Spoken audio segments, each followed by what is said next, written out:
Well, hello there. 'Tis I, Nia Guest, back with another video. It is a book review this time. I know I've done a lot of book-related stuff recently, but you know what? And that's okay. I like books. So I'm gonna keep doing book-related stuff. So today we are going to reviewing I don't know how well known it is. I really enjoyed it. It's called How We Became Wicked. It's a really interesting book. It's also about a deadly disease, which feels a little timely, and I found it really interesting. So let's get into the summary. There is no spoiler warning this time because there are no spoilers in the summary. I'm doing this. I feel like I should maybe not do spoilers. I feel like that might be a better idea. If you want me to keep doing like a full story summary, let me know. But I'm gonna do a spoiler-free one. Our main characters in this book are Astrid and Hank, who are in one storyline, and then Natalie and her mother, who remains unnamed throughout the majority of the book, in the separate storyline. The background of this story is that there's a disease called wickedness being spread. It's spread by these little mosquito dudes that are basically invincible, like you can't crush them or poison them or anything. So they're spreading this disease, and the disease basically causes you to lose all of your inhibitions. So you will just like do whatever you want, whatever your first thought that comes to mind. Basically like a little kid, except a murderous little kid, because you don't have the part of your brain that stops you from saying, hey, you know what, murder is wrong. Because they were just like, oh, you know, stab my friend, that's fine. Just heads up, murder, don't do that, it's illegal. That's my tip of the day. Astrid and Hank live in this isolated glass-covered community called Goldsport, and they are the only teenagers there, which obviously meant that they were dating because this is a dystopian book, so obviously they were dating. But then they broke up. Everyone else in their community they are all like really old. I don't know if 50s are really old, but like the youngest people are their parents, and then everyone's just older. Natalie and her mother live on a nearby island called Puffin Island. They have a big lighthouse, which is an important part of the story. Another big important thing about Natalie and Astrid is that they are both vexed. So they both have the immunity, which is called the Vex.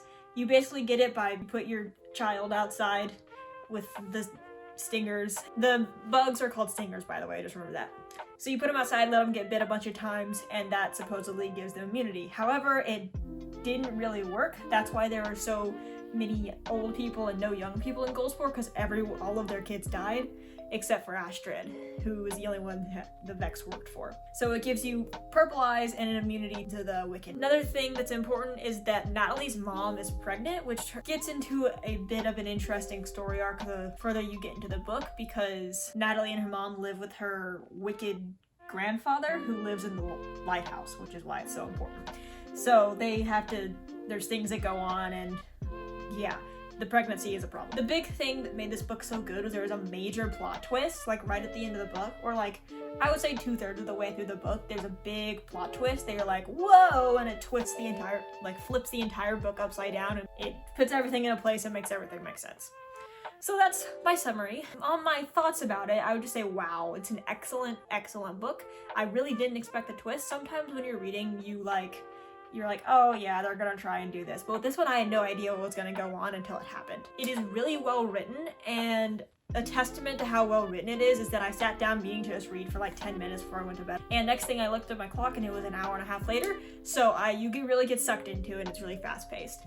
Another thing, there tends to be a trend of male writers not being able to convey a female perspective because they put too much into the female aspect of it. But this author, his name is Alexander Yates. Anyway, he's a male author and he did really well with it.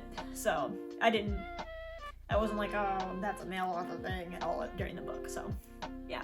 Would I recommend this? I would have to say absolutely yes. It is an excellent book.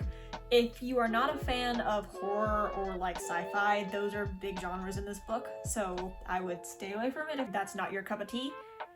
But other than that, I would say it's really well worth your time. It's really fast paced. You don't get bored easily throughout reading it. They switch perspectives throughout it, so you're like, don't get stuck too much on one storyline until it gets boring. Yeah, this was a really quick book review. That's pretty much it. 100% recommend it. Go check it out. Please subscribe and like and comment, all the YouTubey things.